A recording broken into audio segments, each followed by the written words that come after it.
It is a well-known fact that acts of kindness make the world a better place in so many ways. A small act of kindness can change someone's entire day. It can make a difference in the workplace, or it can simply generate a contagious smile. Being kind often spreads through social groups, and kindness strengthens family and friendships. And often, that kindness comes back around. We have found several examples that have transformed lives and made a difference in the world. Let's take a look at these heartwarming stories of kindness. Sanjit Bunker Roy.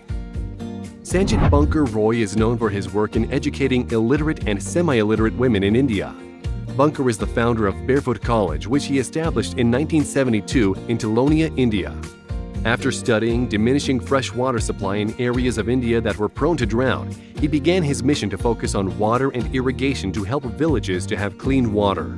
Soon, the concept morphed into educating and training villagers to maintain their own water supplies without depending on others. Since the beginning of the program, the Barefoot College has trained more than 3 million people in solar engineering and freshwater technology.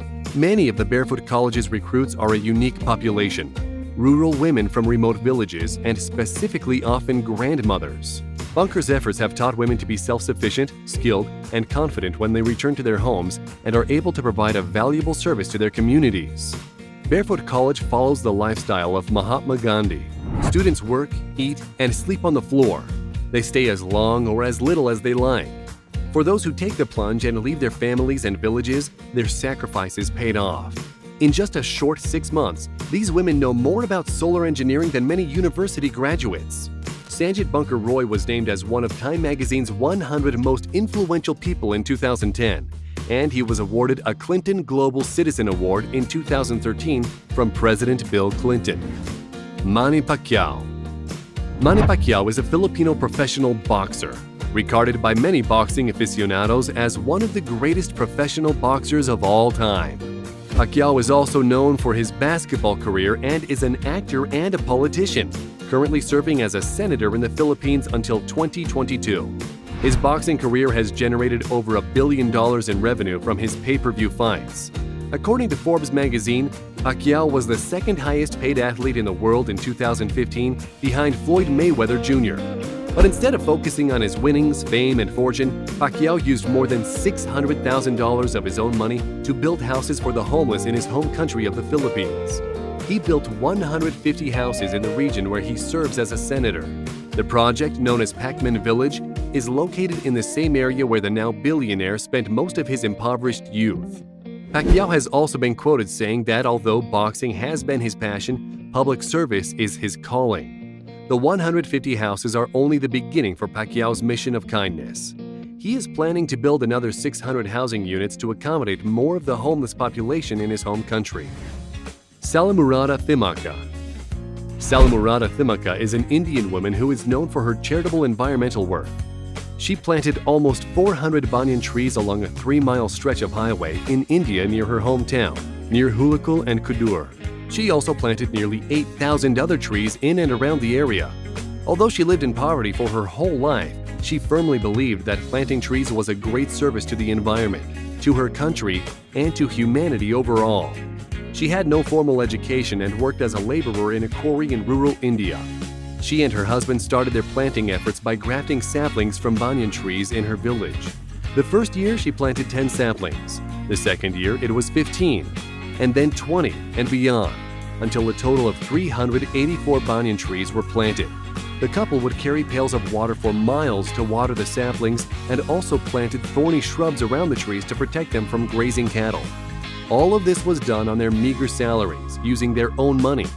The banyan trees came under threat of being chopped down for the widening of the stretch of road they lined in 2019.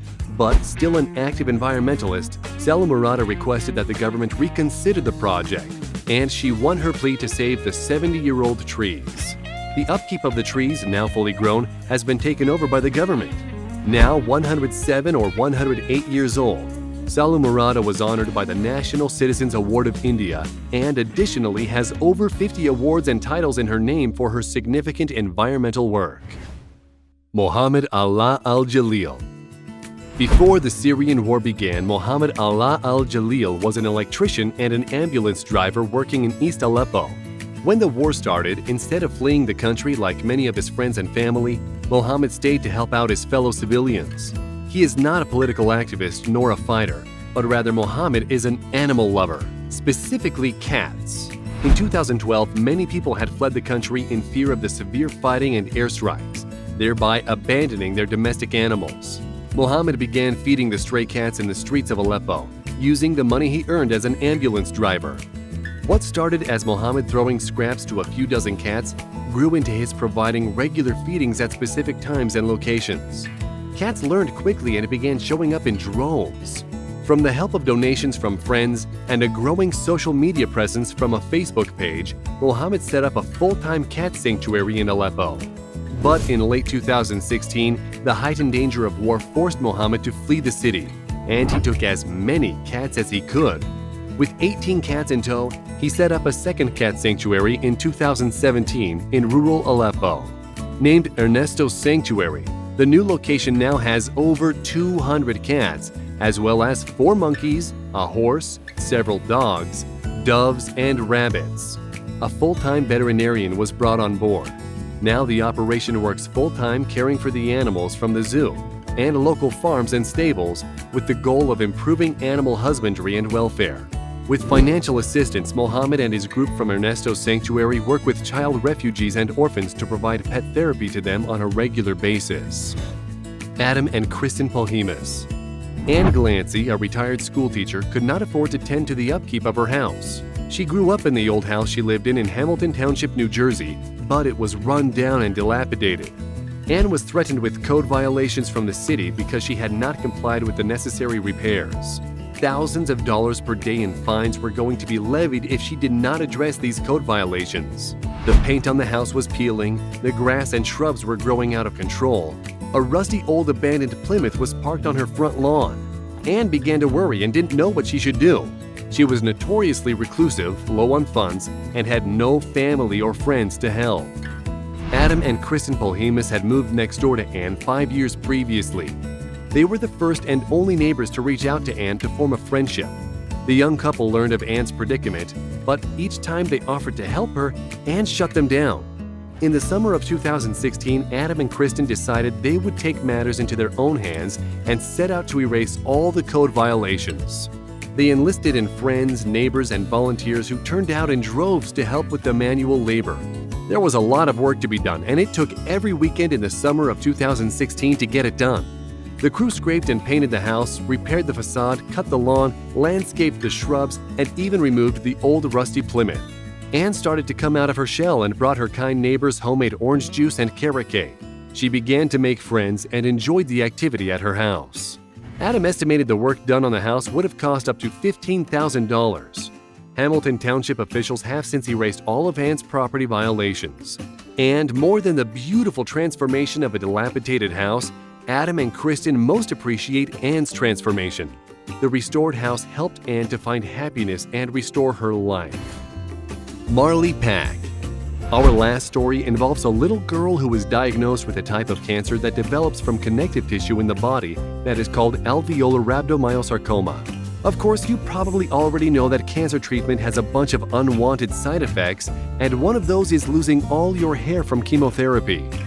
Little Marley was returning to her elementary school in Broomfield, Colorado, and got a little support from her best friend who decided to donate a portion of her long curly hair to the cause so that Marley would feel more comfortable about her hair loss. However, Cameron McLaughlin didn't feel it was enough and decided she wanted to shave her entire head to match her best friend.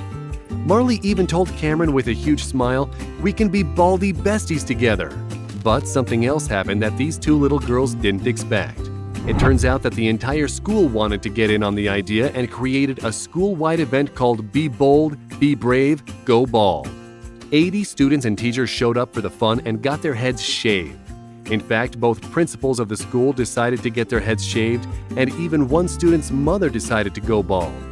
During this event, 8 local stylists offered their services, and the school raised over $25,000. But the most fun part probably came when Marley got to shave the head of her first grade teacher, and the smile on her face shows complete delight. The children getting to see Marley upbeat, happy, and brave instead of the sick girl they were imagining, made it a big celebration. Faith in humanity.